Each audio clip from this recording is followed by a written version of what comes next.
Ah bah oui, il y avait forcément de l'attentisme aujourd'hui avant la décision de la Réserve fédérale sur les taux ce soir.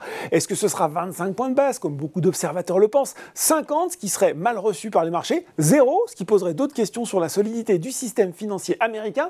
Le CAC 40, il a donc joué la montre, mais signe quand même une troisième séance de hausse consécutive à plus 0,26%, vers les 7131 points et 2,9 milliards d'euros échangés. Bah oui, c'est donc une petite séance. De l'autre côté de l'Atlantique, non plus, on ne prend pas trop de risques. À 17h45, on a un Dow Jones à moins 0,1% vers les 32 513 points et un Nasdaq qui est presque à l'équilibre vers les 11 852 points. Côté valeur, aux États-Unis, on reparle de GameStop. Souvenez-vous, le distributeur de jeux vidéo américain qui avait été porté par les achats massifs d'investisseurs individuels en 2021. Eh bien, il grimpe de 35% aujourd'hui alors qu'il a dévoilé son premier profit trimestriel depuis 2 ans. Allez, on parle aussi des valeurs en hausse. À Paris, sur le SBF 120, c'est Nexans qui termine en tête devant Dassault Aviation et Technip Énergie, la compagnie parapétrolière qui signe d'ailleurs la deuxième plus forte progression de l'indice depuis le début de l'année avec un gain de près de 40%. L'Oréal finit de son côté en beauté en première position du CAC 40. UBS a réaffirmé sa recommandation achat sur le leader mondial des cosmétiques assorti d'un objectif de cours maintenu à 404 €. JP Morgan a de son côté remonté son objectif de cours de 350 à 370 €.